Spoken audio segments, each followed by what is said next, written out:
All right, third take. I accidentally shut it off.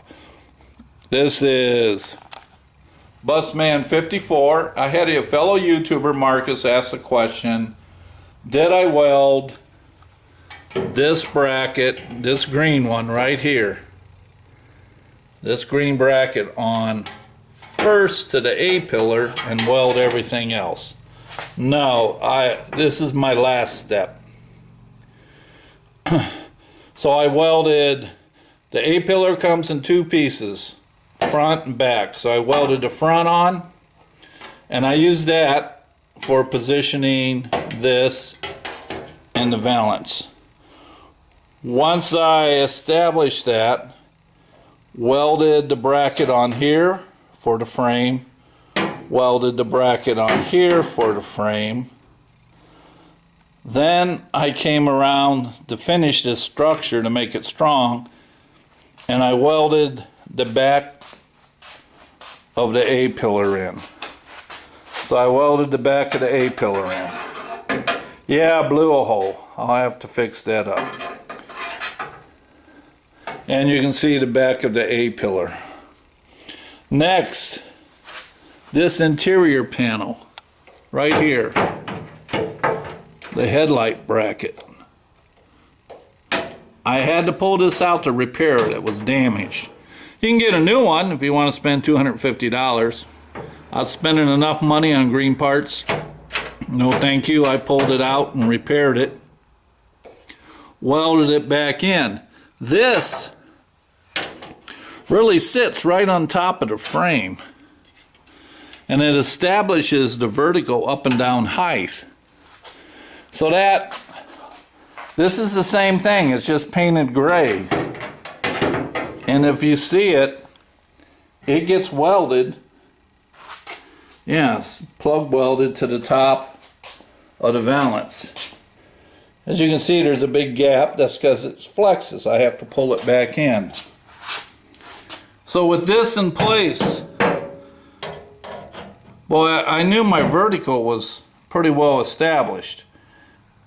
And with the bumper brackets bolted in, I knew the slots helped me establish where those are at.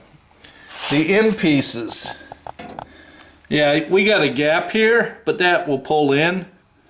This is going to be my last weld, not my first. So I'm going to pull that A-pillar in and weld it to the end.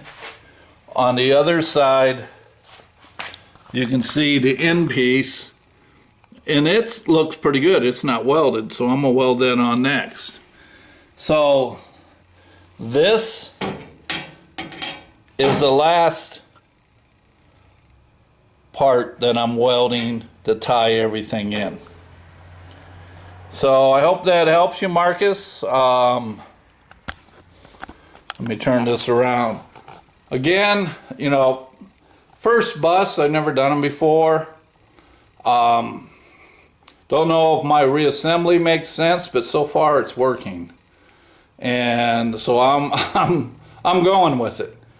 I'm sure, you know, there might be a lot easier ways out there. You learn them. We all learn them all the time. I can't believe how many little tricks VW Darren has showed us on building Volkswagen motors.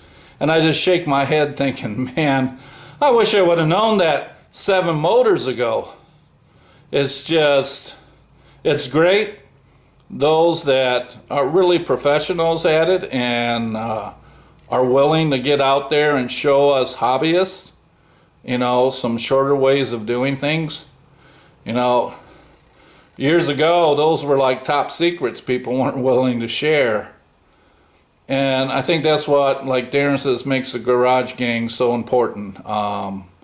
Those professionals got together and they're helping us hobbyists out, you know, so where we can really enjoy it. And for me, you know, it's bonding with father-son. You know, it's taking him and I something that someone gave up on and bringing it back to life, putting it back on the road, having fun, learning just how creative we are, learning new skills. So, Busman 54 for a Tuesday evening. Just a little short update.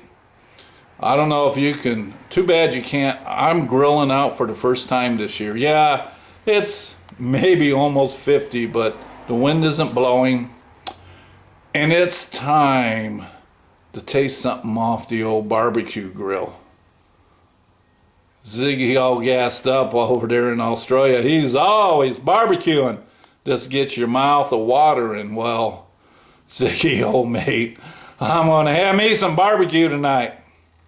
So, you guys have a good week. Marcus, I hope this helps. And we'll keep watching your videos. If you have any more questions, you just let me know, and I'm willing to share my mistakes or my adventure. That's Busman54 for a Tuesday evening. You guys have a good week.